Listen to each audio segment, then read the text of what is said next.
সুপ্রিয় মৎস্যচাষী ও দর্শক, আসসালামু আলাইকুম। দেশ ও দেশের বাইরে থেকে যে যেখানে বসেই আজকে আমার নতুন চাষের ভালো মানের ব্ল্যাক কাপ মাছের পোনার ভিডিও দেখতেছেন, তো আপনাদেরকে অসংখ্য অসংখ্য ধন্যবাদ।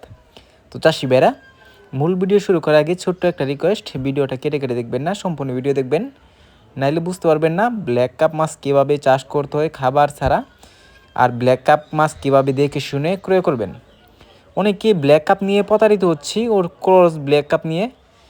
তো এই মাছ থেকে আপনারা বিরত থাকবেন। তো চাষি ভাইরা, আপনারা যদি এই মাছগুলো নিতে চান তো অবশ্যই আমাদের থেকেই গ্যারান্টি সহকারে অরিজিনাল ব্ল্যাক কাপ নিতে পারবেন। এই যে মাছগুলো দেখতে পারতেছেন, এই মাছগুলো হচ্ছে 10 থেকে 12 কেজি ওজন হয় একটা মাছ। এই মাছগুলা অনেকের কাছে আপনারা দামে পাবেন, অনেকেই কম দামে পাবেন। যেটা কম দাম এটার মধ্যে একটু সমস্যা থাকতে পারে, যেরকম এটা ক্রসও হতে পারে। এই জন্য আপনারা ব্ল্যাক কাপ যদি নিতে চান, ভালো ভালো মানের যেটা আছে এটা নেবেন।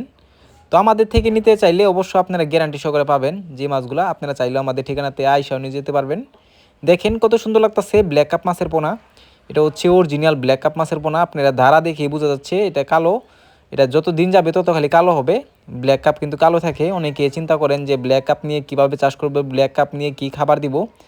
তো এটা আপনার দুজি পুকুরে শামুক দুজি না থাকে, অনেকে চিন্তা করেন যে ব্ল্যাক কাপে তো শামুক খায়, যে শামুক নিয়ে কীভাবে চাষ করব।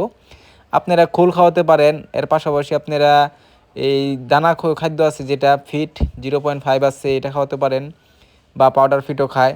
তো অবশ্যই এগুলা খাবার মিক্স করে আপনারা খাওয়াতে পারেন ব্ল্যাক কাপড়ে। তো এই খাবারটা কিন্তু আপনারা সব দোকানেই পাবেন। আর এই যে মাছগুলো দেখতে পারতেছেন, এই মাছগুলো আপনারা অল্প দিনে কিন্তু তুলতে পারবেন। তো চাষি ভাইরা, আপনারা যদি এই মাছগুলো ক্রয় করতে চান তাহলে আমাদের ভিডিও স্ক্যান নাম্বার, টাইটেল ও ডেসক্রিপশন বক্সে নাম্বার দেওয়া আছে, নাম্বার সংগ্রহ করে আমাদের থেকে 2026 সালের সকল প্রকারের মাছের পণ্য নিতে পারবেন। তো চাষি ভাইরা, আজকের বেশি কিছু বললাম না, এই পর্যন্তই। সবাই সুস্থ থাকবেন।